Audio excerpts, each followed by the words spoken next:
سفارتکاری سے لے کر جنگ تک ہر چیز کے لیے تیار ہیں۔ امریکہ فیصلہ کر لے، ایران نے دو ٹوک بتا دیا۔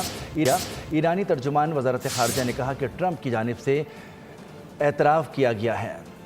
ایران کی نئی تجویز پاکستان کے ذریعے امریکہ کو پیش کشیدگی یا سفارتکاری کا فیصلہ واشنگٹن پر تہران نے واضح کر دیا۔ ایران کا کہنا ہے کہ وہ اپنے قومی مفادات اور سلامتی کے تحفظ کے لیے دونوں صورتوں کے لیے تیار ہے۔ ترجمان ایرانی وزارت خارجہ نے صدر ٹرمپ کے بیان کو شدید تنقید کا نشانہ بنایا۔ ایکس پر جاری بیان میں اسماعیل بقائی نے کہا، ایرانی جہازوں پر غیر قانونی قبضہ قذافی ہے اور ٹرمپ کی جانب سے کھلے عام یہ اعتراف کیا گیا۔ انہوں نے کہا، یہ کوئی زبان کی لڑکھڑاہٹ نہیں تھی، یہ اقدامات ان کی مجرمانہ نوعیت کا کھلا اور افسوسناک اعتراف تھا جو امریکہ بین الاقوامی بحری سفر کے خلاف کر رہا ہے۔ ایرانی وزارت خارجہ کے ترجمان نے بین الاقوامی برادری اور اقوام متحدہ کے سیکرٹری جنرل سے مطالبہ کیا کہ عالمی قانون کی ایسی کھلی خلاف ورزیوں کو معمول بنانے کو سختی سے مسترد کریں۔ سفارتکاری سے لے کر جنگ تک ہر چیز کے لیے تیار ہیں۔ امریکہ فیصلہ کر لے، ایران نے دو ٹوک بتا دیا۔ ایرانی ترجمان وزارت خارجہ نے کہا کہ ٹرمپ کی جانب سے اعتراف کیا گیا ہے۔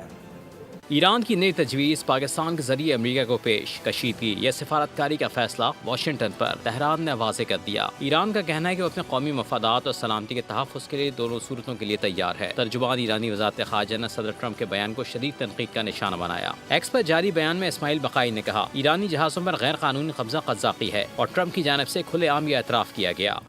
انہوں نے کہا، یہ کوئی زبان کی لڑکھڑاہٹ نہیں تھی، یہ اقدامات ان کی مجرمانہ نوعیت کا کھلا اور افسوسناک اعتراف تھا جو امریکہ بین الاقوامی بحری سفر کے خلاف کر رہا ہے۔ ایرانی وزارت خارجہ کے ترجمان نے بین الاقوامی برادری اور اقوام متحدہ کے سیکرٹری جنرل سے مطالبہ کیا کہ عالمی قانون کی ایسی کھلی خلاف ورزیوں کو معمول بنانے کو سختی سے مسترد کریں۔